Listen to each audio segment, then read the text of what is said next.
¿Qué tal? Muy buenos días, muy buenas tardes o muy buenas noches, depende de la hora que ustedes estén mirando este videito. En este momento nos encontramos para ver el tema clasificación de triángulos.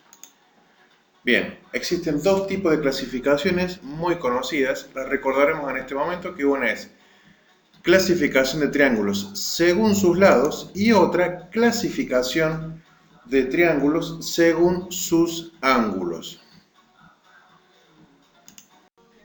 Una vez presentado nuestro tema de la clasificación de triángulos, repasaremos brevemente cuáles son los tipos de ángulos más clásicos. En este caso presentaremos 4 de ellos. Uno es el ángulo recto, donde el ángulo es igual a 90 grados. Cuando cualquier ángulo, su amplitud mide o es menor a 90 grados, estamos ante un ángulo agudo. Y cuando un ángulo o la amplitud de un ángulo es mayor a 90 grados, estamos ante un ángulo obtuso. Cuando la amplitud de un ángulo es igual a 180 grados, estamos ante un ángulo llano. Nuestro primer tema a tratar es la clasificación de los ángulos según sus lados. Tenemos 3 tipos de triángulos y el primero, estas rayitas por así decirlo o pequeñas longitudes, nos están indicando que los 3 lados son iguales. En ese caso, este tipo de triángulo se llama equilátero. Acá lo mostramos con 2 pequeños segmentos, nos está indicando que estos 2 lados son iguales y uno desigual. En este caso, estamos ante un ángulo del tipo isósceles.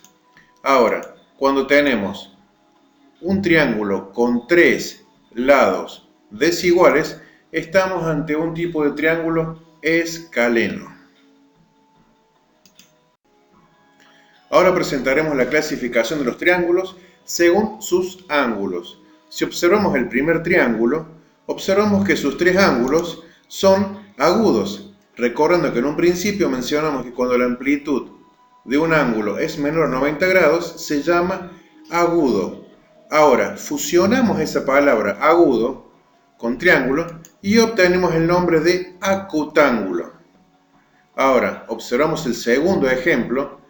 En este caso tenemos un ángulo recto, recordando que el ángulo recto mide 90 grados. En este caso, al igual que en el caso anterior, fusionamos la palabra recto con triángulo y obtenemos rectángulo.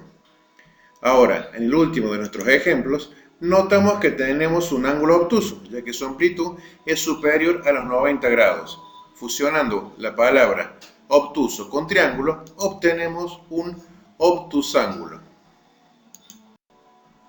Una de las propiedades que presentan los triángulos es que la suma de los ángulos del interno de un triángulo es igual a 180 grados. Es decir, que cuando yo sume los ángulos del interior de un triángulo, de cualquier tipo de triángulo, esa suma me tiene que dar 180 grados.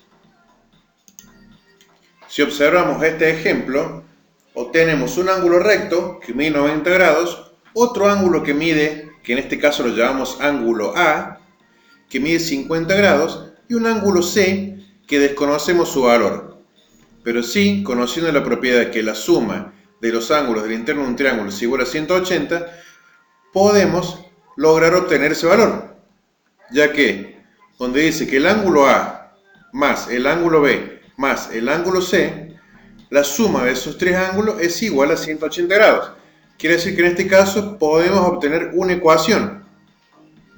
Si despejamos el ángulo C, los otros 2 ángulos que están sumando pasarían restando para el otro miembro, tal como lo presenta esta imagen, donde dice que C es igual a 180 menos los 90 grados menos los 50 grados. Esto es igual a 40 grados, que es lo que vale el ángulo C. Ahora veamos otro ejemplo. Es el mismo caso, es otro tipo de triángulo, donde dice, como podemos ver, tiene 2 ángulos iguales. Entonces podríamos decir que estamos ante un triángulo equilátero. Vamos a comprobar si eso es cierto. Dice que el ángulo A más el ángulo B más el ángulo C, la suma de esos 3 ángulos tiene que ser igual a 180 grados. al igual que en el caso anterior, despejamos el ángulo C y obtenemos que el ángulo C es igual a 180 grados menos 60 menos 60. Y obtenemos que el ángulo C es igual a 60 grados. Bueno, espero que les haya servido. Muchísimas gracias por su atención.